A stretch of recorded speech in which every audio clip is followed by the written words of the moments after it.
Hello, देखा जा। आज हमनी के आगे नीचे कक्षा 10 के गणित देखे बदे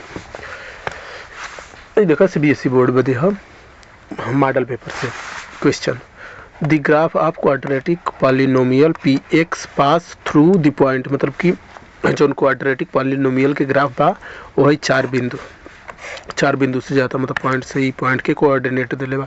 द जीरोस ऑफ द पॉलिनोमियल आर, मतलब कि पॉलिनोमियल के जीरो देखे के बा कि जीरो का होला। जीरोज मतलब कि एक हिंदी में शून्य कहला, मतलब कि एक जीरो वैल्यू वाला मान देखे के बा। देखो पहली बात, क्वाड्रेटिक पॉलिनोमियल के हमनी के हिंदी में बहुपद कहने जा। क्वाड्रेटिक मतलब द्विघात, मतलब दो घात वाला, जो ना घात दो हो, जैसे एक नॉर्मली हमनी के हे टाइप से, रुक थोड़ा कलम की साइज कम बेसी हो गई बा। हाँ देखो, एक ही नॉर्मली हमनी के हे टाइप से दिखाई न जा, प्लस सी बराबर जीरो ए टाइप से रहेला। एकर जब भी ग्राफ खींचे जाइबा तो एक मतलब एकर जब भी ग्राफ खींचे की कोशिश करबा जा, जैसे ही एक्स अच्छा गुल है वाई अच्छा गुल, तो वाई अक्ष में का कहला बहुपद के मान रखल जाला, मतलब पॉलिनोमियल के वैल्यू जितना आवेला ओके रखल जाला। आ एक्स में चर के वैल्यू रखल जाला, जो में चर हो, जैसे ही देखो टोटल के जितना मान है इतना बहुपद के जितना मान आई वो वाई अक्ष पर रखला, और एक्स के जौन मान रही वो एक्स अक्ष पे रही। ये वाला एक से आ मतलब कि और कोनो दूसरा चर रही, मतलब वेरिएबल यहाँ रहेला और का कहला बहुपद के मान वैल्यू में रहेला।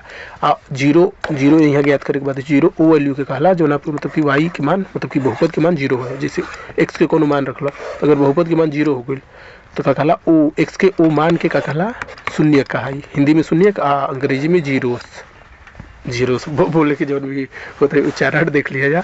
वैसे जीरो में ईएस लगल हुआ, कहा कि में 2 को जीरो प्राप्त होला ऐसे, तो वही कह मतलब। अब देखो यहाँ पॉइंट दिले, पॉइंट के जब देखो तो का कहला कि जैसे अधिकतर पॉलिनोमियल के कर्व रेखा है, हे टाइप से या हे टाइप से, मतलब ऐसे कर्व रेखा मिलेला हे टाइप से। तो ये ओके छोड़ा, बस हमनी के कुछ नहीं करे के, ये तो बहुपद के बारे में जानकारी हो गई। बस हमनी के हई सब पॉइंट देखे के बाद, अब ये सब पॉइंट में वाई एच के मान जब जीरो रही तो वही वैल्यू हमनी के चाहिए। तो देखो हेके अगर बनावे की कोशिश करबे तो हई देखो कोऑर्डिनेट लिखे के तरीका होला कि पहल का मान एक्स अक्ष पर के मान होला और दूसरा का वाई अक्ष पर के मान होला। ये तरीका से लिखा ला कोऑर्डिनेट। जैसे -6 जीरो ए बिंदु के देखे कोई पॉइंट कहाँ पर कोऑर्डिनेट में, तो देखो -6 मतलब एक्स में माइनस, देखो हई माइनस के दिशा होला, हई प्लस के दिशा होला एक्स अक्ष पे, और हई ऊपर की दिशा प्लस के होला, नीचे के माइनस। ये कोऑर्डिनेट सिस्टम में कोऑर्डिनेट मतलब एक तरीका है कोनो बिंदु के जगह के दर्शावे के। तो मी का होला कि जैसे देखो ऊपर के दिशा में ज़्यादा हमनी के यूज होता रहेला, खास के हमनी के जमीन के ऊपर रहने जा, तो हर समय ऊपर के कहला गिनती के प्लस मानी नहीं जा, गहराई के नीचे जब जाए की कोशिश करी नहीं जा तो के माइनस मानी नहीं जा। और देखो दायां साइड के अधिकतर प्लस मानी नहीं जा, खास के दायां हाथ से हमनी के ज़्यादा काम होला, मतलब दायां तरफ ज़्यादा काम होला, बायां हाथ से कम काम होला। ऐसे वो मतलब जौना साइड ज़्यादा यूज होला वो प्लस मान लेल गेल बा, जौना साइड कम यूज होला नॉर्मल मतलब कि हर समय कभी भी यूज कर समय तो माइनस मान लेल गेल बा, ये मानल गेल बा। दूसरा कोऑर्डिनेट सिस्टम में अलग हुई और अलग अलग मतलब कि कहला कोऑर्डिनेट सिस्टम में अलग अलग कहला सिस्टम ही काम करते रहेला। तो ये मतलब माइनस प्लस के सिस्टम बस वो मानल गेल बा। तो मतलब समझ ला, हे दिशा में प्लस होला, हे दिशा में माइनस, हे दिशा में प्लस, हे दिशा में माइनस, हई जीरो वाला बिंदु होला। अब देखो एमी हई बिंदु दर्शावे के बाद बिंदु के देखो कैसे दर्शावल जाए। तो देखो एक्स के मान है, हई वाई के मान है, ये तरीका से लिखल जाला। पहले एक्स के मान लिखल जाला फिर वाई के मान, ये लिखे के तरीका होला।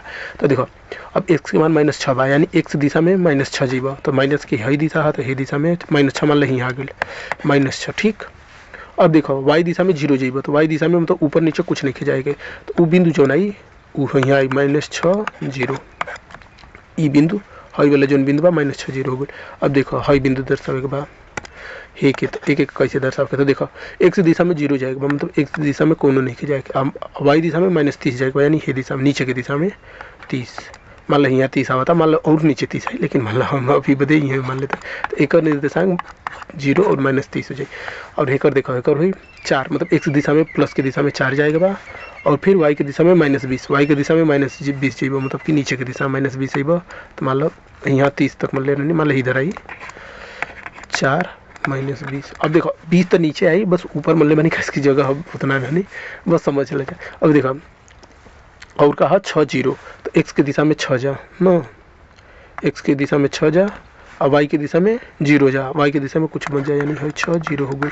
और हई देखो हई जौन बिंदी बा एक हटा दे कस के ही यहाँ, मतलब 4 इधर जाइबा और फिर -20 नीचे आगे बना तो बिंदी ही यहाँ जाए, ये है।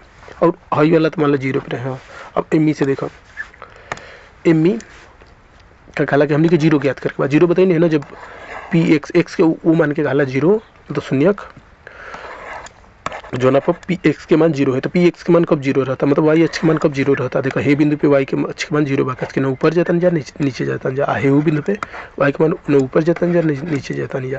तो यहाँ जो एक्स के मान हुई वही का कहला कि शून्य कोई का इसके वही मान बदे, तो वाई के मान 0 बा, तो वाई के मान देखा यहाँ वाई के मान 0 बा, यहाँ वाई के मान 0 बा, मतलब हे बिंदु में वाई के मान 0 बा, हे बिंदु में वाई के मान 0 बा, यानी हमने के -6 और 6 दो बिंदु मिली, दो अलग कोऑर्डिनेट में ना मिली, अलग से मिली, मतलब मान मिली, एक्स के दो मान मिली। तो ये 6 और -6 कहाँ बा, हई वाला ऑप्शन, हई वाला ऑप्शन में बा, यानी ई वाला ऑप्शन था सही हुई बस। तो सिंपल तो हम जाने कि कुछ ना, मतलब जीरो ओके कहला, शून्य ओके कहला, मतलब एक जीरो के शून्य कहला, जोना में पॉलिनोमियल के मान जोना मान के एक्स के ऊ मान के जब पॉलिनोमियल में रखबा तो पॉलिनोमियल के मान 0 हुई। एमें ध्यान दिया जाए एक्स के मान के शून्य कहल जाला, मतलब जीरोस कहल जाला, एक्स के मान के कहल जाला, और वो समय बहुपद पॉलिनोमियल के मान 0 होए के चाहिए, ये चीज़ ध्यान दिया जाए, पॉलिनोमियल के मान 0 होए के चाहिए और एक्स के मान के शून्य का है, बस ये कि मतलब ये शून्य बना दिलो पॉलिनोमियल के मान रखला पे, कहे का तरीका ये वाला बस। हमें कन्फ्यूजन हो जाला बहुत, निकना पता चला, तो ये चीज़ ध्यान दिया जाए, तो मतलब एक्स के कौन मान हो जो ना कि रखला पर बहुपद के मान शून्य हो जाए, तो ये वो मान के का खला शून्य का है, एक्स खुद शून्य ना हो, कहे का मतलब ये बहुपद के शून्य करी, मतलब शून्य करे वाला मान सिंपल से एक कह सकला, जीरो से ओके कहला जो उनकी वो बहुपद के मान के शून्य कर दिया, शून्य करे वाला मान, तो मान के कुछ वैल्यू वाला, तो ये 6 और -6 रखबा वो बहुपद में तो शून्य हो जाएगा। इसकी देखो वाई एच में कुछ नहीं किया जाता, ये कोऑर्डिनेट सिस्टम है, उसे जनरली तो जाने कि अगर क्वेश्चन आई ऑप्शनल है तो बस देखो कि वाई के मान कब 0 रहता, वाई के मान जो ना मान 0 रहता, जैसे हे 6 के मान के साथ वाई के मान 0 बा, और मतलब 6 के मान के साथ और -6 के मान के साथ 0 बा, तो ये 6 और -6 वैल्यू हो जाए बस। ठीक है, वीडियो बंद करते नहीं, अगला क्वेश्चन पर अगला वीडियो में प्ले लिस्ट में एक अरेंज करो वीडियो के। अब CBSE का था नहीं तो थोड़ा देखा हमारा अंग्रेजी थोड़ा कमज़ोर है, तो ऊपर ध्यान दिया जाए कि मतलब वो समझ जाइए जा कि हम कहल का चाहता नहीं, ऊपर मतलब ई मतलब शब्द के ध्यान दिया जाए, कैसे हमारा अंग्रेजी थोड़ा कमज़ोर है।